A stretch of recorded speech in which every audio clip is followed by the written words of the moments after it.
Hello, everyone. Multiple news sources are covering the deadly strikes by Russian military against Ukraine's capital, Kyiv, and Ukraine's second largest city, Kharkiv.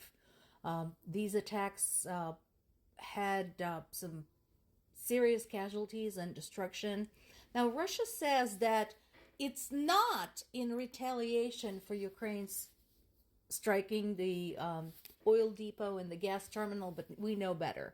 Also, Russia continues to lie that it was Ukraine who struck the market in the Donetsk region. Again, Ukrainian military forces have issued an official statement stating that Ukraine military was conducting no military operations there at the time.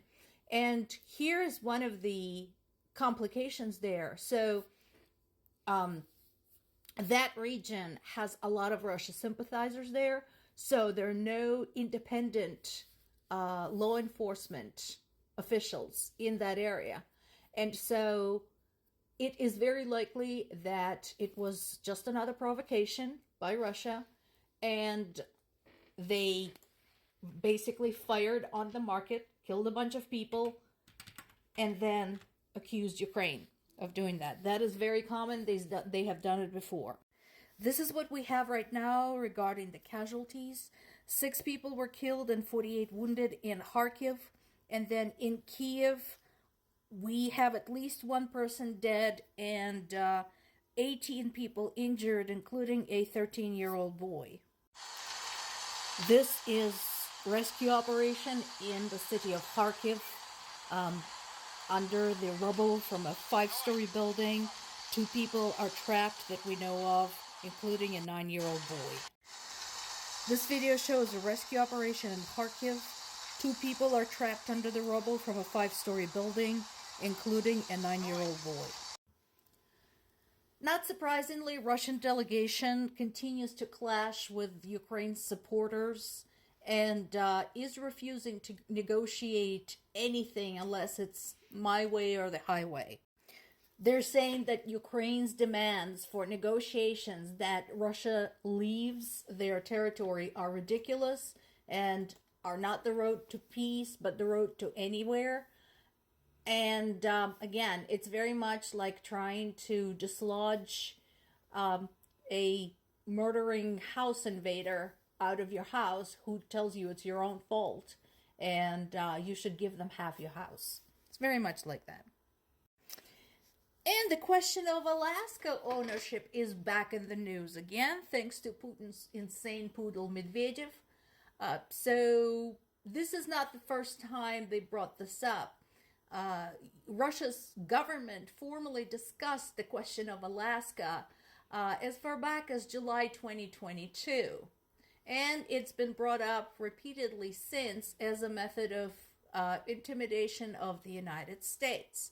So again, this is a reminder to those who think that the war in Ukraine only pertains to Ukraine and United States shouldn't worry about it. Poland's prime minister visited Ukraine again. Poland continues to be as steadfast as ever in its support of Ukraine. One of the things that Ukraine and Poland are trying to resolve is how to continue supporting one another without causing economic and political friction, because both countries still have an economy to run, they still have a population to feed, and so on and so forth.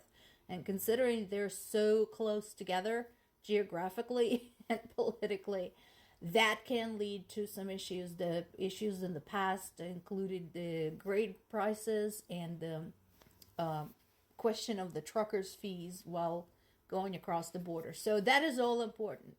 And considering the kind of ally Poland has been, it is definitely essential to maintain a good relationship. Another important piece is the signing by the NATO chief Stoltenberg of the ammunition agreement. So remember, I talked about this recently. We were talking about the aid and why the aid needs to be continuous and consistent. This is why, because of the disposable supplies, such as ammunitions, fuel for the vehicles, supplies for the soldiers, and so on and so forth. As many military experts said, Ukraine have been having to use up ammunition at unprecedented rate, despite showing far greater effectiveness and efficiency than Russia. And so, at this time, we have something in place with NATO that signals their commitment to helping Ukraine hold their ground.